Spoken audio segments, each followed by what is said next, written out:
Illness and medicine. For the past few days, John has had some difficulty breathing. He was 30 years old, and it was a bit odd for someone of his age to have this symptom.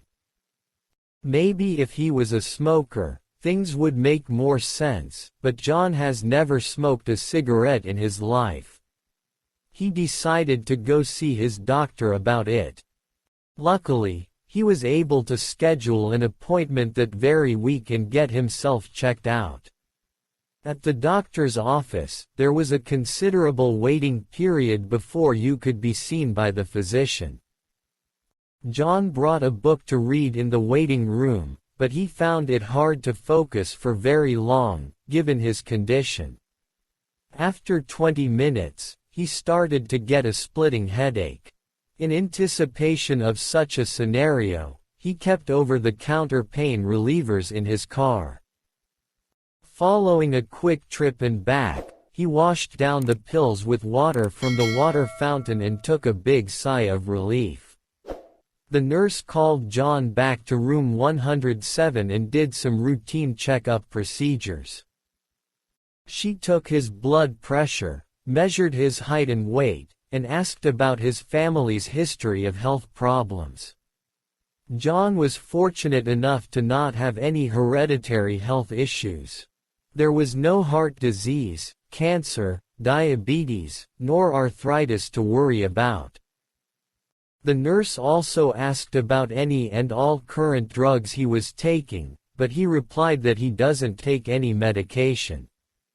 After John's information was recorded, the nurse left the examination room and told him the doctor would be with him shortly. Just 2 minutes later, he was finally face to face with the man who could help cure him in no time. Dr. Spetzel was his name, and he was as friendly as could be. The two chatted about John's breathing issue, and John went into more detail about his condition. Chest pains were occurring throughout the day, but there were no heart palpitations. There was a little coughing but no wheezing. The doctor placed his stethoscope on John's chest and asked him to take a couple of deep breaths. With a few subtle nods, it appeared Dr. Spetzel had reached a final diagnosis.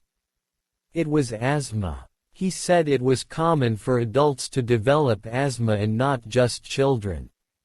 An inhaler would immediately curb his symptoms, but it's a medication he would be required to take for the rest of his life to keep his symptoms at bay. Carrying his prescription from Dr. Spetzel, John headed towards the pharmacy to receive his inhaler. He dropped it off at the customer service desk, then started to wander around the store. It would be some time until his prescription was filled, so he browsed the various medicines on the store's shelves. He saw tons of products to treat colds, allergies, and the flu. There were even over-the-counter treatment for constipation and diarrhea. The pharmacist called out to John, for it was time to pick up his prescription and head back home. While out in his car in the parking lot, John took his first dose and instantly felt much better. It became significantly easier to breathe, and his chest pains subsided. He was grateful for the miracle of modern science and medicine. Throughout the ordeal, it occurred to John how important his health and body were to him. Being in a constant state of bad health would make for a very poor quality of life. His diet would be the first place to start making improvements.